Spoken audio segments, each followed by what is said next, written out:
부처님의 10대 제자 가운데 설법 제일이라 불리는 부르나에게는 어여쁜 딸이 한 명 있었습니다. 하지만 부처님께 귀의하지 않은 가정으로 시집을 가게 된 부르딸은 하루하루가 고통스러웠습니다.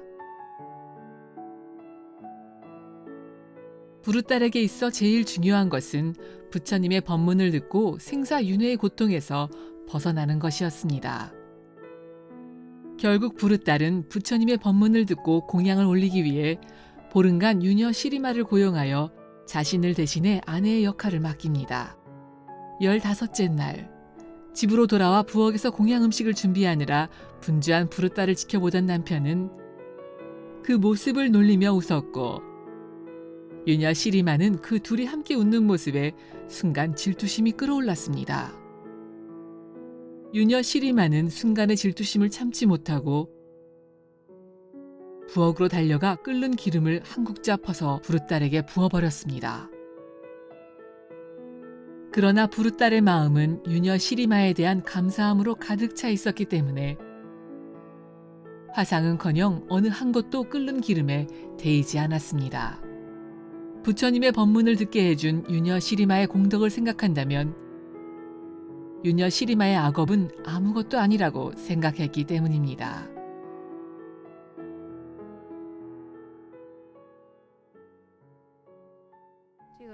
증화님께서 질문을 하셨는데요. 부르딸은 감사의 마음을 간직하고 질투심은 없었기 때문에 다치지도 고통을 느끼지도 않은 걸까요? 사교계 여성이 뿌린 기름에 부르딸이 맞았지만 아픔도 느끼지 않았잖아요. 우리 모두 기억을 되돌려 봅시다. 그 사격의 여성은 당시 그 찰나에 어떤 마음이었는지는 몰라도 펄펄 끓는 기름을 부르딸의 몸에 들이부었습니다. 질문이 뭐였죠? 펄펄 끓는 기름을 부었는데도 부르딸은 다치지도 아프지도 않았죠. 게다가 사교계 여성을 구해주기까지 했습니다. 시청자분들의 질문은 부르딸이 감사의 마음을 갖고 질투심이 없었기 때문에 이렇게 다치지도 않고 아프지도 않았던 걸까요? 제 생각에는 우선 청정심 덕분입니다. 부르딸이 원하는 이같이 아는 것은 불법에서 말하는 오온이 없기 때문입니다. 오온. 오온. 인간을 구성하는 물질적 요소인 색과 정신적 요소인 네 가지 온을 합쳐 부르는 말. 색, 수, 상, 행, 식. 색. 물질적인 형태로서 육체를 의미한다. 수.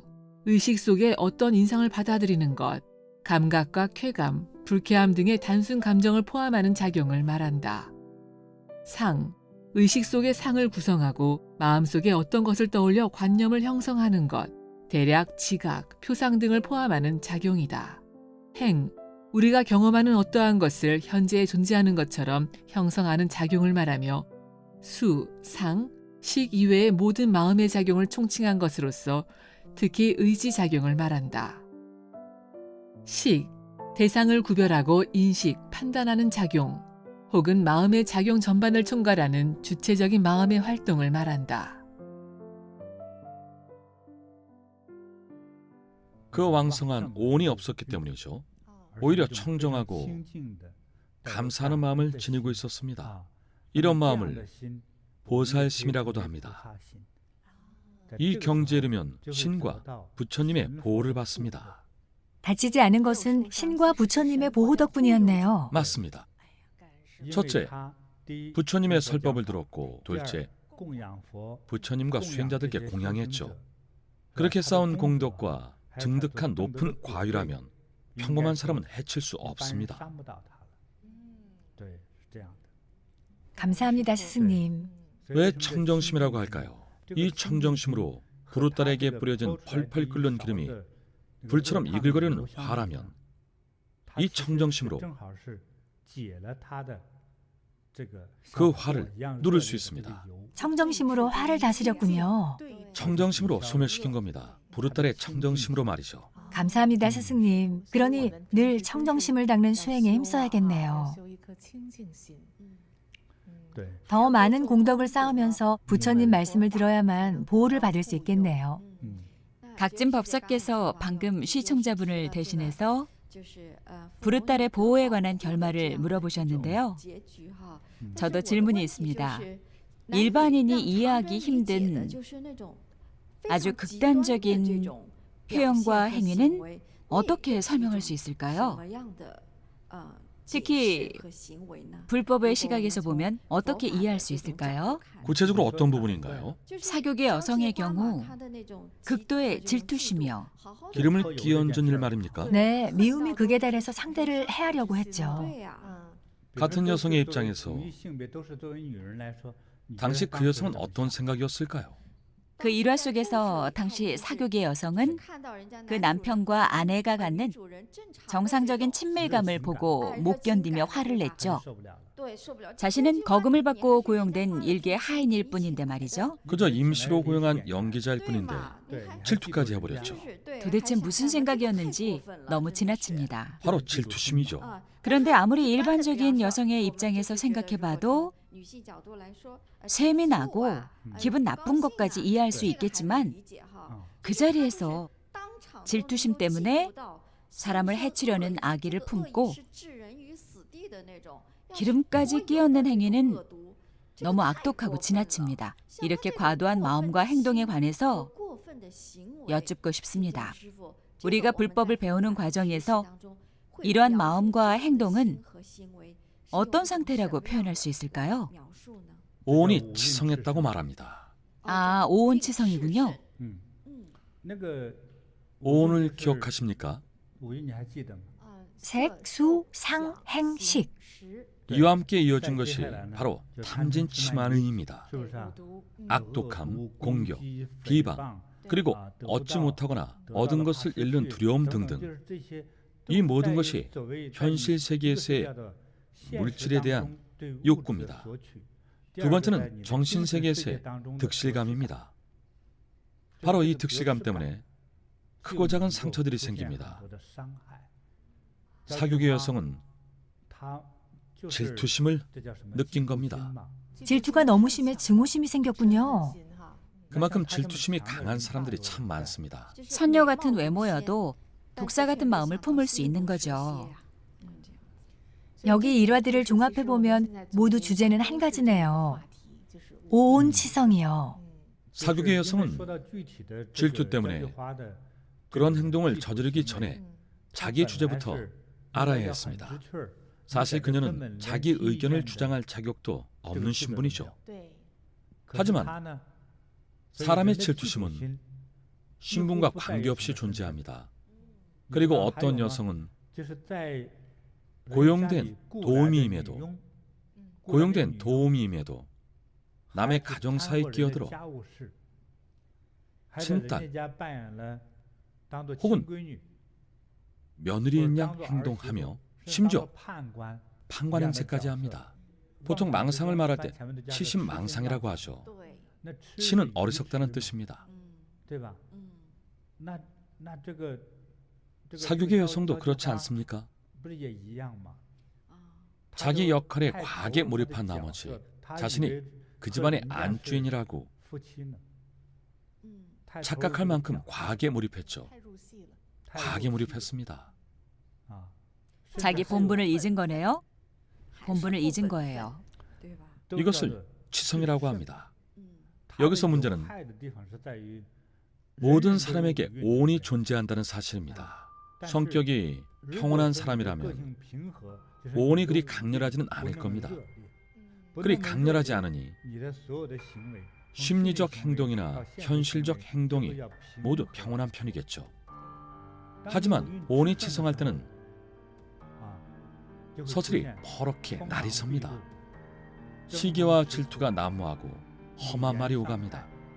폭력적인 말과 행동으로 상대를 상처 입히죠. 기름을 뿌린 것도 폭력입니다. 불처럼 펄펄 끓는 기름. 즉 오온이 치성한 불덩이가 바로 치입니다. 거세게 타오르는 맹렬한 불을 뜻합니다. 오온 치성. 육체, 감각, 생각, 마음의 작용, 의식. 이 5가지의 요소가 불같이 일어남. 시청자분들 질문이 너무 많네요.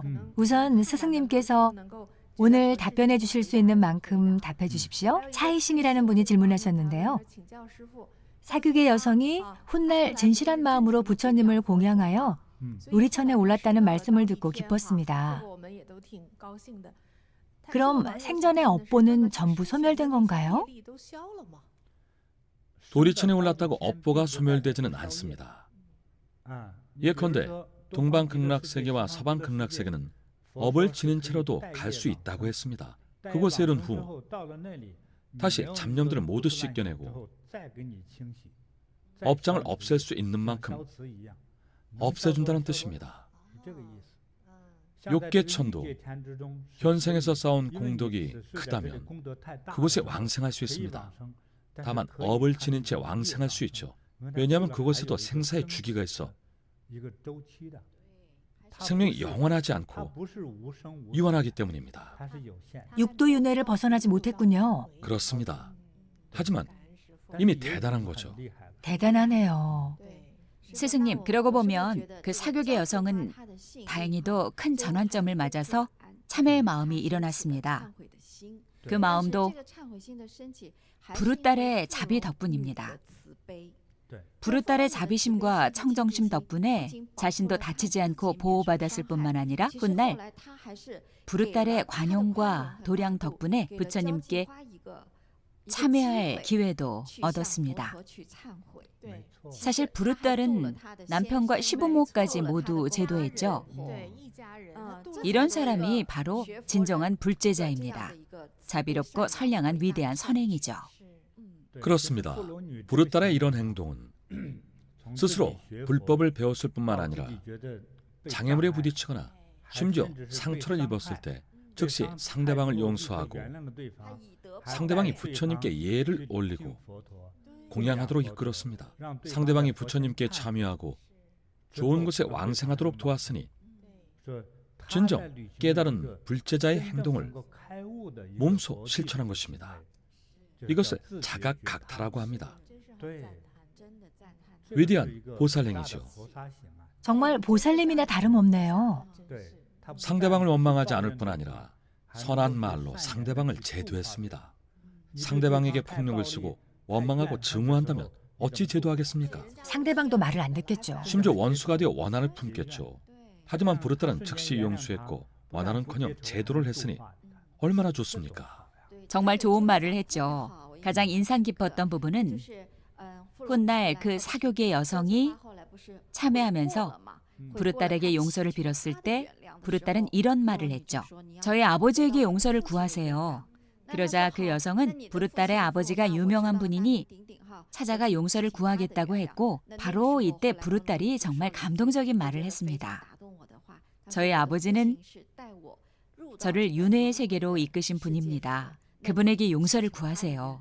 그리고 또한 저를 윤회에서 벗어나도록 이끄신 아버지에게도 용서를 구하세요. 그분은 바로 부처님이십니다. 저는 부르딸이 나를 낳으신 아버지와 생명의 지혜를 주신 아버지로 구분해서 비유한 순간 사교계 여성의 마음속에 있던 작은 선량함을 이끌어냈다고 생각해요. 순간 부르딸에게 인도자이자 아버지이신 부처님이 계시다는 말을 듣고 나서 부처님을 찾아가 자신의 업보를 소멸하고 지혜의 생명을 늘렸습니다. 그렇게 제도한 겁니다. 불교의 귀한 스승 같은 아버지에게 용서를 구하라고 하기는 부족했습니다. 친아버지만으로 사교계 여성을 제도할 수 없다는 것을 알았습니다. 그래서 부처님께 제도를 부탁드린 겁니다. 부처님의 위력과 법력으로는 그리 어려운 일이 아니었으니까요. 그 덕분에 그녀는 해탈할 수 있었죠. 저희가 스승님께 불법을 배우는 과정도 마찬가지인 것 같습니다. 가족들이나 친구들은 저희 말을 듣지 않아요. 그런데 그들을 법당에 데려오면 스승님 말씀을 한번 듣자마자 스스로 깨닫고 옳은 길로 들어서더라고요. 제도되는 거죠. 맞아요. 그래서 부르딸은 진정한 불제자라고 할 수 있죠. 맞아요. 배운 대로 행하다니 정말 대단합니다. 간혹 어떤 사람은 경전을 몇 편 배우지도 않았는데 중요한 핵심을 익히고 자각각타를 이뤄서 타인을 제도할 수 있으면 즉시 제도합니다. 그러면 자연스레 지혜가 생기죠. 또 어떤 사람은 성불한 후에 중생을 제도하겠다지만 영원히 성불을 못합니다.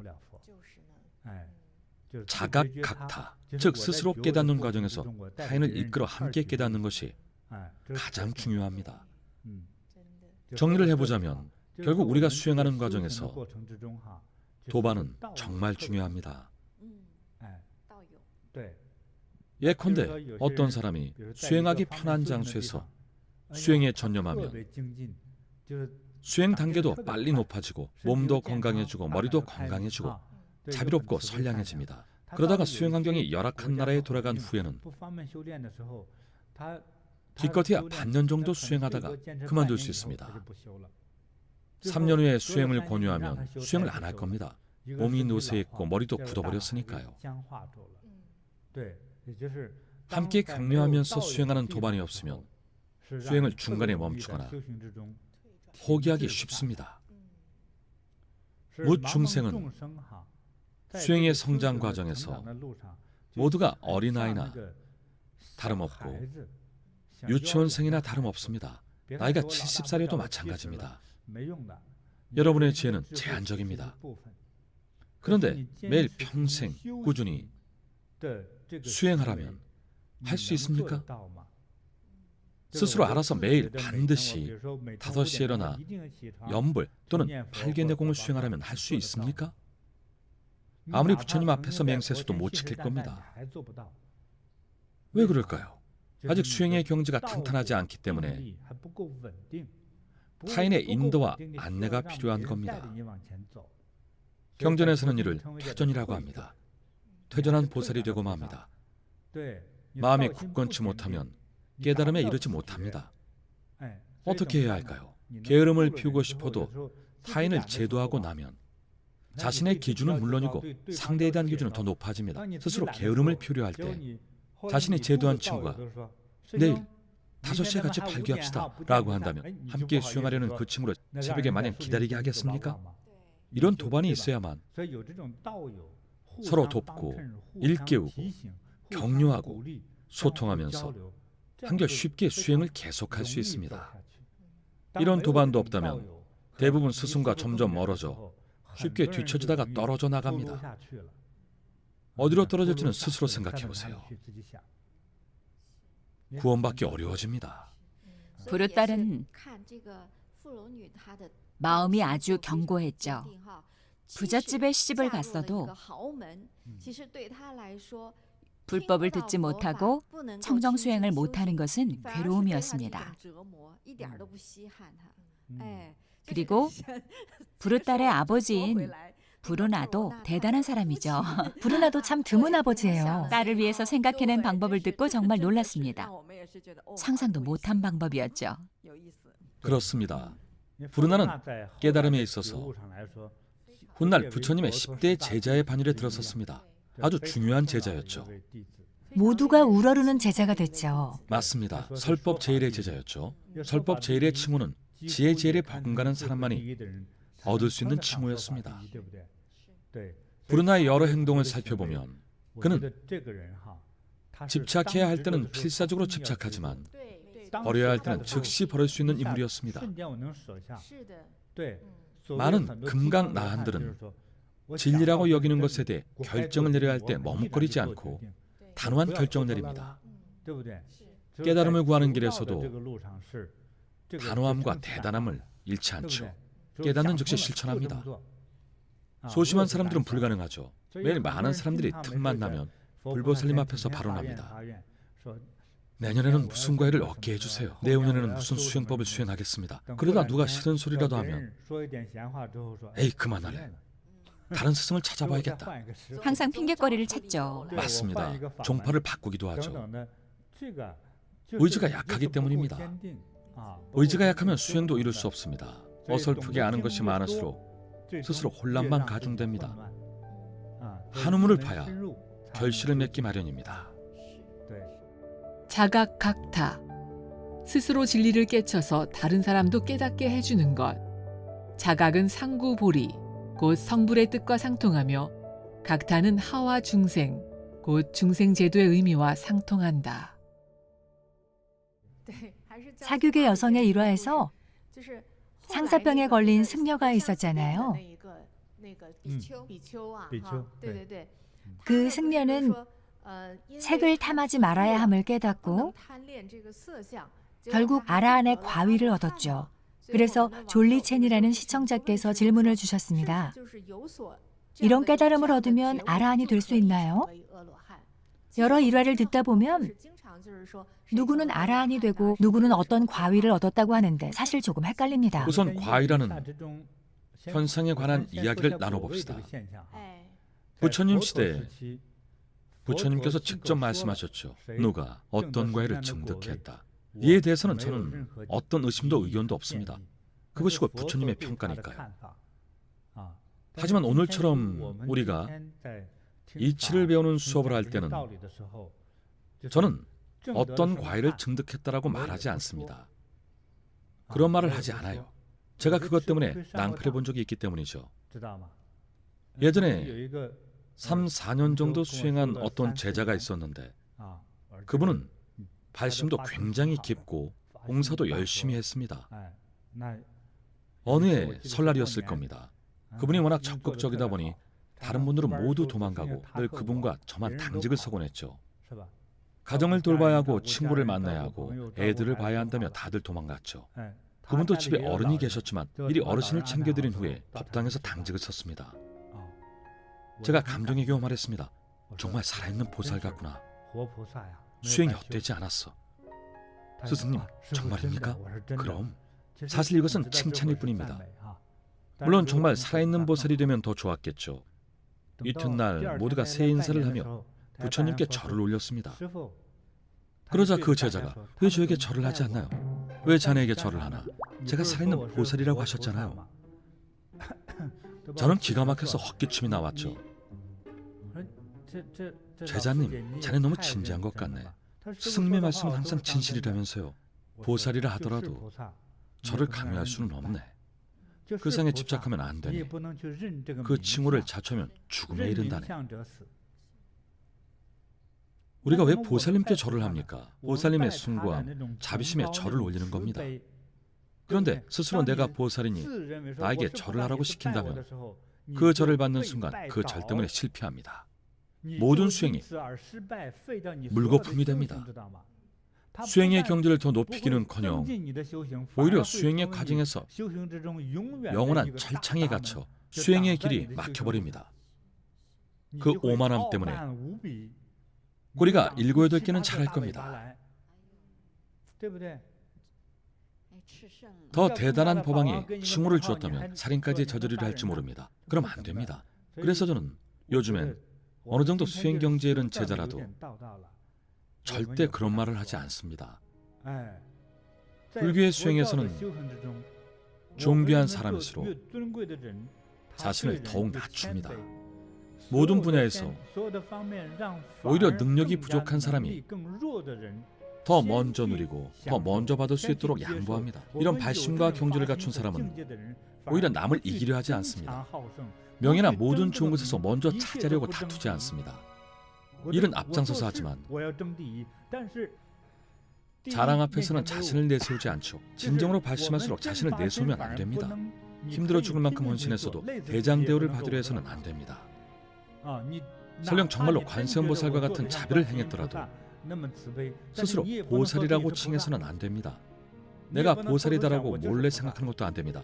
스스로 보살이라 생각된다면 더 많은 선행을 하되 공양을 받아서는 안 됩니다. 스스로 탐욕의 마음이 일어나 내가 나 아니고 보살이다, 내가 선원장이고 주지이다라는 생각이 드는 순간 이미 지옥에 두 발을 모두 디딘 셈입니다. 그만한 경지에 이르지도 못하고 그만한 의지도 없기에 이런 위대하고 자비로운 칭호를 감당할 수 없습니다. 여러분 내면의 경지가 정말로 그만큼 높습니까? 그럴 리 없죠. 특히 부처님은 금강경에서 말씀하셨습니다. 더 높은 경지에 보리심을 발휘하는 제자들, 특히 자신을 나한 보살이라 생각하는 사람들은 조심해야 한다. 명예에 대한 상에 사로잡혀 죽음을 면치 못할 것이다. 여기에서 죽음은 부처님의 말씀이 아닙니다. 훨씬 고상하게 표현하셨죠. 저는 결과를 말하는 겁니다. 죽음이란 마음의 죽음이고 기존에 있던 조금의 자비심과 지옥에 반쯤 걸쳐있던 육신마저 스스로 18층 지옥에 밀어넣는 격입니다. 그 징후를 받아들여서는 안 됩니다. 마음속으로 자신은 영원히 불법을 배우는 한 톨의 쌀이라 생각해야 합니다. 겸손과 공경의 마음을 갖춰야 합니다. 신중하고 또 신중히 앞으로 나가야만 합니다. 저는 오히려 육조 해능의 사용인 신수의 말에 동의합니다. 몸은 보리수요, 마음은 맑은 거울이다. 부지런히 갈고 닦아 티끌이 없게 하라. 이야말로 진정한 수행자와 보살의 정신입니다. 그런데 내가 보리수이고 내가 살아있는 보살이다, 이렇게 생각한다면 과연 발전이 있겠습니까? 불법을 배우고 참된 사람으로 살면서 작은 성취를 이뤘다 하더라도 바리떼의 정신을 익혀야 합니다. 부처님은 일찍이 오만한 제자에게 말씀하셨습니다. 모두들 바리떼를 들고 탁발하러 나갔는데 부잣집 출신의 제자 하나가 부잣집만 골라서 탁발하며 공양을 받으려다가 결국 실패하고 돌아왔습니다. 부처님은 한눈에 그 이유를 알아보시고 이렇게 말씀하셨습니다. 지금 비가 오고 있지 않느냐. 바리떼를 뒤집은 채로 빗물을 받아보거라. 반나절이 지나도 바리떼 안은 텅 비었습니다. 바리떼를 바로 놓고 겸허하고 공경하는 마음으로 비워야만 빗물을 받아 채울 수 있습니다. 다른 것을 채울 때도 마찬가지입니다. 누군가에게 탁발을 할 때 한껏 오만한 태도, 저에게 반드시 돈을 공양하고 밥을 공양하셔야 합니다. 저만을 위해 맛있는 음식과 특식을 준비하십시오. 부처님께서 제가 아란의 과유를 증득했다 하셨으니 저에게 공양하지 않으면 재앙이 찾아올 겁니다. 이렇게 말하면 듣는 사람들은 화도 나고 두렵기도 하겠죠. 결국 부처님께 찾아가 고발하고 죽을지언정 시주는 못하겠다고 했습니다. 너무 오만하니까요. 이런 명예의 상에 집착하지 마십시오. 실제 과유를 증득한 분들은 더욱 겸허한 마음으로 더욱 수행에 정진하여 중생의 이익을 위해 더욱 헌신했습니다. 내가 얼마나 높은 경지인가, 내가 얼마나 높은 과유를 얻었는가라며 명예의 상에 집착하지 말아야 합니다. 스스로 그런 감정이 든다면 자신의 여우꼬리를 거두십시오. 성실하고 우직하게 겸허히 불법을 배우는 사람, 그것이 모든 불제자의 살 길입니다. 그렇지 않으면 수행 속에서 가장 큰 장애물이 될 겁니다. 몸은 보리수요, 마음은 맑은 거울이니 부지런히 털고 닦아 티끌없게 하라. 온 치성에 관한 질문인데요. 특히 그 사교계 여성의 일화에서 후반부에 등장하는 승려, 그 상사병에 걸린 승려는 이미 출가해서 불법을 배우는데도 온 치성은 그대로였습니다. 욕망이 가득 찬 상태였죠. 그래서 한 시청자분께서 이런 질문을 하셨습니다. 수행하려면 반드시 세교육이 없어야만 합니까? 가정을 이룬 제자는 어찌하나요? 어떻게 해야 치성하지 않을 수 있는지 물었습니다. 각자의 경지가 다르기 때문에 오늘은 우선 간단히 말씀드리겠습니다. 제가 생각할 때 이 시청자가 말하는 세교는 남녀 간의 행위를 말하는 것 같습니다. 동물은 이런 행위가 있어야만 생물의 종이 존속할 수 있습니다. 천지에 동물과 사람이 생겨날 때 성별을 나누었습니다. 그리고 해당 성별에 따라 각 성별의 머릿속에 마치 컴퓨터에 정보를 입력하듯이 필수 내용들을 입력해 두었습니다. 예컨대 사춘기가 되면 신체 기관의 발육이 성숙해지면서 생식 능력을 갖게 됩니다. 즉 짝을 찾아 결혼을 하고 육체적 결합을 할 수 있게 됩니다. 인간의 몸이라면 누구나 이런 욕구가 있으며 병에 걸려 성별이 불확실한 사람도 성적 욕구는 있습니다. 누구에게나 있습니다. 인류의 존속을 위한 행위입니다. 부처님께서 이런 행위를 하지 말라고 말씀하셨죠. 그 말씀이 과연 옳은 걸까요? 욕구라 하는 것은 육도 이내이고 욕구가 없는 무욕이 곧 해탈이라 하셨습니다. 함께 생각할 문제입니다. 육도 중 어디까지 해탈했는지에 달렸습니다. 오늘 함께하는 모든 시청자분들과 공개적으로 이 문제를 논하자면 사음하지 말라는 뜻입니다. 정상적으로 결혼해 자식을 낳을 때가 되면 낳으라는 뜻입니다. 공식적이고 증명서가 있는 결혼을 했다면 서로 잘 살면 됩니다. 다만 주의할 점은 이런 행위가 지나치면 안 됩니다. 다른 예를 들어서 비유해 볼까요? 밥을 먹는 것은 잘못이 아니죠. 성문자는 민망할 수 있으니 밥으로 비유하면 말하기도 편할 겁니다. 네, 중성적 표현이니까요. 물을 좋아한다고 합시다. 하루 평균 매일 10개의 물을 먹습니다. 그래도 괜찮을까요? 계율을 어기는 것도 아닌데 왜 안 되겠습니까? 건강에는 좋지 않을 텐데요. 하루에 무 10개라니요? 토끼도 하루에 무 10개는 먹지는 못할 겁니다. 너무 많아요. 밥을 먹더라도 적당한 양이 있는 법입니다. 그렇게 먹다가는 배가 터져 죽겠어요. 모든 것이 합리적이어야 합니다. 하지만 합리적이란 온도계처럼 정확히 측정할 수 있는 것이 아니어서 온도를 올려야 할지 내려야 할지 알 수 없습니다. 경보가 울리면 좋겠어요. 인간이 어떤 욕망으로 어떤 행동을 할 때는 명확한 경보가 울리지 않습니다. 재물을 비롯해서 인간이 탐하는 것들을 한번 생각해 보십시오. 나라에서 정한 법률 중에 사업 수완이 좋아서 돈을 많이 벌었을 때 돈을 얼마 이상 벌면 사업을 못하게 하는 그런 규정이 있나요? 아니요. 없어요. 나라에 이런 규정은 없죠. 그렇다고 부모님이 얘야 1,000만 원이나 벌었으면 됐다라고 할까요? 설령 그렇게 말씀하신다고 돈을 그만 벌겠습니까? 1,000만 원으로는 웬만한 차 한 대도 못 사죠. 1,000만 원이면 압력밥솥 몇 개는 사겠네요. 지금은 화폐 가치가 떨어져서 먹고 살기도 빠듯합니다. 그럼 얼마를 벌어야 충분할까요? 10억 원이면 충분할까요? 집도 한 채 사고 차도 사고 압력밥솥도 샀습니다. 그럼 이제 충분한가요? 여전히 부족합니다. 중국의 재벌 리자청은 얼마를 벌었습니까? 엄청 벌었죠. 빌 게이츠는 얼마를 벌었습니까? 더 많이 벌지 않았습니까? 어디까지가 충분함일까요?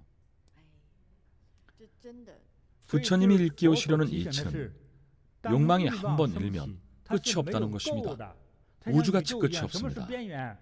부처님도 그 끝을 알 수 없어 크기를 가늠할 수 없다고 하셨습니다. 이처럼 인간의 욕망은 우주와 같이 끝도 한계도 없습니다.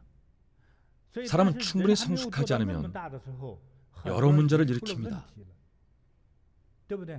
저희가 이야기한 일화에서도 그렇지 않았습니까? 그 사교계 여성의 경우에도 잠시 아내 역할을 해주는 조건으로 엄청난 돈을 받고 고용됐죠. 하루 천금씩 15일이었습니다. 그런데 자신을 본처와 다투는 첩이라도 된 것처럼 착각했죠. 자신이 자격이 있다고 여겼습니다. 하지만 이런 자격에 대한 명확한 기준이 없었습니다. 정식 혼인 증명서도 없지 않았습니까? 앞에 서서 번쩍하고 엑스레이 촬영을 해보고 식별할 수도 없지 않습니까? 자신의 착각일 뿐입니다. 자신이 상처받았다고 느끼고 시샘이 일면서 사람은 자기 남자라고 생각하는 영문모를 허상히 순식간에 잃었습니다. 순간 이성을 잃고 끓는 기름을 부었죠. 기름이 아니라 칼이었다면요? 기름도 화상을 입힐 수 있죠. 만약 부르딸이 그만큼 높은 수행 경지가 없었다면, 얼굴에 기름이 뿌려졌다면 어떻게 되었겠습니까? 얼굴도 다치고 눈도 실명했을 겁니다. 화상을 입혀 장님을 만들면 이 얼마나 큰 죄입니까? 국왕은 이 여인을 어떻게 처리했겠습니까? 적어도 25년형은 내리고 감옥에 가뒀을 겁니다. 범죄니까요. 다행히 부르딸의 수행 경지가 높아 다치지 않았습니다. 게다가 용서까지 했죠. 왜 그랬을까요? 부르딸은 부처님을 만나 부처님을 대표하는 여성이 되어 부처님처럼 높은 교양을 갖췄기에 다치지도 않았고 그 일에 대한 죄를 묻지도 않았습니다. 마음이 어지러워 즐거움만 찾으면 음욕을 보고 깨끗하다 생각하여 욕정은 날로 자라고 더하나니 스스로 제 몸에 감옥을 만든다. 법구경 애욕품 중에서